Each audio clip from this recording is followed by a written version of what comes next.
السلام علیکم دوستوں، کیا حال ہے؟ میں میاں عرفان اجرا ایڈوکیٹ آپ کی خدمت میں حاضر ہوں۔ آج جس موضوع پر آپ کو قانونی مشورہ دینا ہے وہ ہے پیسوں کا لین دین۔ پیسوں کا لین دین کرنے کا سب سے پہلا اصول یہ ہے کہ آپ جس کو پیسے دیں اس کی بابت کوئی نہ کوئی ریکارڈ اور کوئی نہ کوئی ثبوت پیدا کریں۔ دوسری بات یہ ہے کہ آپ اس سلسلے میں پیسے لینے کے سلسلے میں دو طرح کی قانونی ریمیڈیز حاصل کر سکتے ہیں، ایک دیوانی ایک فوجداری، یعنی ایک سول اور ایک کریمنل لیٹیگیشن ہے۔ کریمنل لیٹیگیشن کے تحت آپ اس کے خلاف ایف آئی آر کرواتے ہیں، اور ایف آئی آر کروا کے اسے پکڑوا کر اگر اسے ایف آئی آر کا ڈر ہو تو وہ پیسے دے دیتا ہے، ورنہ وہ ضمانت کروا لیتا ہے۔ ایف آئی آر میں عموماً بیل ہو جاتی ہے، پھر دوبارہ پیسے ڈوب جاتے ہیں یا نہیں ملتے ہیں۔ تو دوسرا طریقہ اس کا سول لیٹیگیشن ہے، یہ پائیدار اور اچھا طریقہ ہے۔ اس کے تحت آپ دعویٰ کرتے ہیں آرڈر 37 ضابطہ دیوانی کے تحت، اور اس میں وہ دعویٰ ڈگری کروا کے اجرا کروا کے اس کے وارنٹ گرفتاری نکلوا لیتے ہیں۔ اگر اس کی کوئی جائیداد ہو تو وہ کرکی کروا سکتے ہیں اور نیلامی کروا سکتے ہیں اس کی پراپرٹی کی، اور ورنہ اس وقت تک اس کو اندر رکھ سکتے ہیں جب تک وہ پیسے نہیں دے دیتا آپ کے۔ یہ ہوتا ہے پیسوں کی ریکوری کا طریقہ قانون کے مطابق۔ تو سب سے پہلا اصول یہی ہے کہ آپ اپنے پیسوں کی لین دین کی بابت ضرور کوئی نہ کوئی دستاویز تحریر کیا کرے اور کوئی نہ کوئی ثبوت پیدا کیا کرے۔ آج جس موضوع پر میں آپ سے بات کرنا چاہتا ہوں وہ ہے حوصلہ افزائی۔ حوصلہ افزائی کیسے مثبت طریقے سے کردار ادا کرتی ہے، ذرا یہ دیکھیے گا۔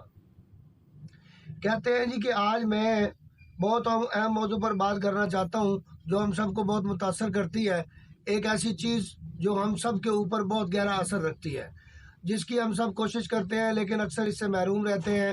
ایسی چیز جو ہماری زندگیوں کو ایسے طریقوں سے جس کا ہم تصور بھی نہیں کر سکتے خوشنما بنا دیتی ہے، اور یہ چیز ہے حوصلہ افزائی، یعنی موٹیویشن سے بدلنے کی طاقت ہم رکھتے ہیں۔ یعنی موٹیویشن اور حوصلہ افزائی سے ہم دیکھ سکتے ہیں کہ ہم بہت کچھ بدل سکتے ہیں۔ ہم جو کچھ بھی کرتے ہیں اس کے پیچھے ایک محرک، ایک یعنی قوت ہوتی ہے کار فرما۔ یہ وہی قوت ہے جو ہمیں صبح بستر سے نکالتی ہے، جو ہمیں زیادہ محنت کرنے پر مجبور کرتی ہے، جو رکاوٹوں پر قابو پانے میں ہماری مدد کرتی ہے۔ لیکن بعض اوقات یہاں تک کہ سب سے زیادہ حوصلہ افزائی کرنے والے افراد بھی اپنے آپ کو جاری رکھنا بمشکل سمجھتے ہیں، اور اسی وقت ہمیں مشکل سے نکالنے والی قوت کی ضرورت ہوتی ہے، اور اس اندرونی طاقت کو تلاش کرنا ہوتا ہے جو ہم سب کے اندر، ہم سب کے پاس موجود ہوتی ہے، اور یہ ہوتی ہے ارادے کی قوت۔ جو انسان ہار جاتے ہیں یا جو اپنی مشکلات کے سامنے بے بس ہو جاتے ہیں، ان کو یہ حوصلہ افزائی کی قوت اور اپنے ارادے کی قوت دوبارہ زندہ کرتی ہے اور ان کی زندگیوں کو آسان کرتی ہے۔ یاد رکھیں دوستوں کہ زندگی ہمیشہ آسان نہیں ہوتی۔ ہم سب کو چیلنجز، ناکامیوں اور مایوسیوں کا سامنا ہے، لیکن ہم ان چیلنجز کو کیسے جواب دیتے ہیں جو ہماری زندگی کا تعین کرتے ہیں۔ یہ آگے بڑھنے کی ہمت کے بارے میں، یہاں تک کہ جب تک کہ آگے کا راستہ طویل اور مشکل لگتا ہو، چاہے یہ ملازمت میں کمی ہو، تعلقات میں خرابی ہو، صحت کا مسئلہ ہو، ہم سب کے پاس ایسے لمحات ہوتے ہیں جب ہم ہار ماننے کو محسوس کرتے ہیں اور ہم یہ سمجھتے ہیں کہ اب تو ہم ہار چکے ہیں۔ لیکن یہ یاد رکھنا ضروری ہے کہ یہ لمحات ہماری تعریف نہیں کرتے، بلکہ بڑی بات یہ ہے کہ ہم ان کو جواب کیسے دیتے ہیں، یعنی ہم ان کو کیسے رسپونڈ کرتے ہیں۔ یعنی یہ جو محرکات ہمارے اندر پیدا ہوتے ہیں کہ ہم تو ہار گئے، ہم تو ناکام ہو گئے، ہم تو بے بس ہو گئے، میں کچھ نہیں کر سکتا جی، میں اب کچھ نہیں کر سکتا، یہ ناکامی کا وہ جملہ، اس کو کیسے کاؤنٹر کرنا ہے یہ دیکھیں کہ اگر آپ بے بس محسوس کر رہے ہیں، اگر آپ ہار ماننے کی طرح محسوس کر رہے ہیں، تو میں یہ چاہتا ہوں کہ آپ یہ یاد رکھیں آپ کسی بھی رکاوٹ کو دور کرنے کی طاقت رکھتے ہیں۔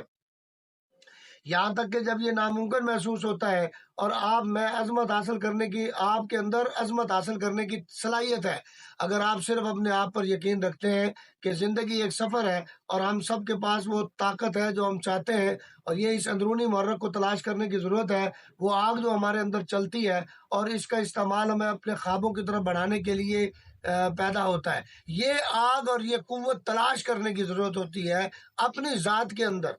یعنی اپنی شخصیت کے اندر اس گوہر کو، اس نگینے کو تلاش کرنے کی ضرورت ہے جو آپ کو ان محرکات، مایوسی والی باتوں کے خلاف کھڑا کرتا ہے اور ان کے خلاف جاتا ہے اور آپ کو ایک نئی قوت اور نئی زندگی اور نئی طاقت بخشتا ہے۔ لہٰذا میں آخر میں یہی کہنا چاہتا ہوں کہ کبھی بھی اپنے خوابوں کو ترک نہ کریں۔ نہ نہ نہ نہ نہ نہ خواب دیکھا تھا سلطنت عثمانیہ بنانے کا وہ ترک عثمان نے، اس کو سارے کہتے تھے تم خوابوں کے پیچھے ہو، خوابوں کے پیچھے ہو، اور بالآخر اس نے خواب پورا کیا اور 850 سال تک اس نے اس کی سلطنت قائم رہی، 650 سال یا 850 سال قائم رہی۔ کبھی کسی کو یہ نہ کہنے دیں کہ آپ اپنے مقصد حاصل نہیں کر سکتے، نہ نہ نہ نہ، اور یہ کبھی نہ بھولیں کہ آپ عظمت کے اہل نہیں ہیں۔ آپ کے اندر آگے بڑھنے کی پوری لگن اور پوری طاقت ہے، ضرورت اس امر کی ہے کہ آپ اس طاقت کو جانیں، اس طاقت کو استعمال کریں، اس طاقت کا گر سیکھیں اور اس کے آگے ہارے نہیں۔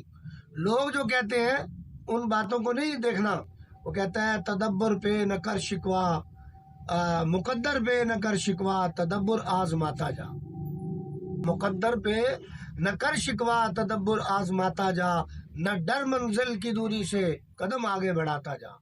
تو عزیز دوستو، میں نے آج اسی حوصلہ افزائی اور موٹیویشن کے موضوع پر آپ سے گفتگو کرنی تھی۔ موٹیویشن انسانی زندگی کا فیول ہے، پٹرول ہے انسانی زندگی کا، یہ انسانی زندگی کو آگے لے کر چلتا ہے۔ اس لیے موٹیویشن سیکھیں، موٹیویشن، آگے بڑھنا سیکھیں، ہارے نہیں، ہارنا نہیں ہے۔ اور میری یہ جو ویڈیو ہے اس کو سبسکرائب کرنے سے بھی نہ ہاریں اور اس کو لائک اور شیئر کرنے سے بھی مت ہاریں، حوصلہ دکھائیں، ہمت دکھائیں۔ مجھے آپ کے